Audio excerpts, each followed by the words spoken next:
Енді мен бүгіндікі сторис онша болмадым. Кешкейін балаларым қасында болып, кішкене бүгін балалар күні ғой, тем более сол мен көп уақыт өткізейін дедім да, өзім енді кешкісін өзіме көңіл бөлейін деп шештім. Сонымен бір шақа шыққаным бар енді. Вот. Осындай. Сол. Тыныш болып кеттіңіз ғой, қайдасыз деп көбісі сұрап жатыр. Сол шықты енді, сәл-пәл қыдырып қайтайық дегенде, үйде отыра бермей деп. Вот.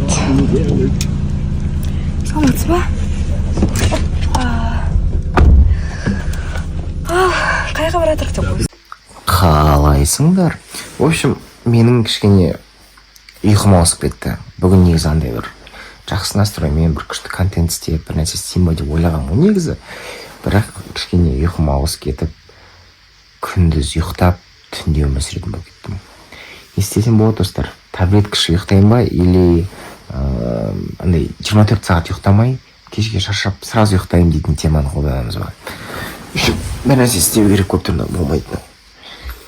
Серінде ма айтып біреу маған ғашық болып қалған сияқты, что-то ана жерім қызарып кетті деп. Сол ғашықтық кішкене кетіп жатқан сияқты ма, қалай? Кішкене кетіп жатыр мен. Жақсы ол а то қоймай кәдімгідей дәу болып ісіп, 2 апта тұр еді, қазір кішкене реңім кіріп қалды. Бір көз ісіп тұр еді, сөздің ашы, көз ісіп тұр. Қайырлы кеш бәріңізге достар. Бүгін өте уютный, сондай комфортный жерге жонышкам екеуміз келдік. Бұл Рис деген ресторан. Ішінің атмосферасы осындай. Өте керемет. Ең жақта ценасы, допустим, мына жерде үлкен 100 адамға дейін сіздер банкет жасай аласыздар. Любой уақытта 100 адам, 20 адам, 30 адам, количество бөліне береді. Және рестораны, караокесі де бар, вип-кабинкалар да бар. Толығырақ өзі аккаунттың ішіне кіріп көрсеңіздер болады. Достар, Рис ресторанның бұл фирменный кукс деген қазір дәмін көрмей келдім. Қазір бұның дәмін көріп, бір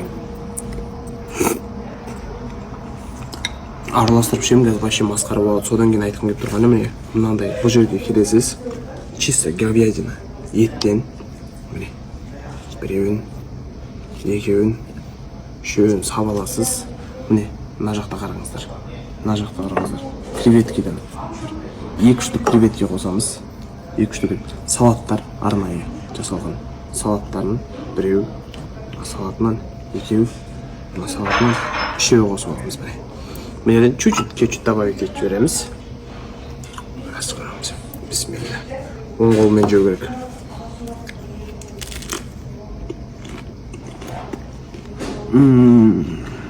Масқара. Келіңіздер.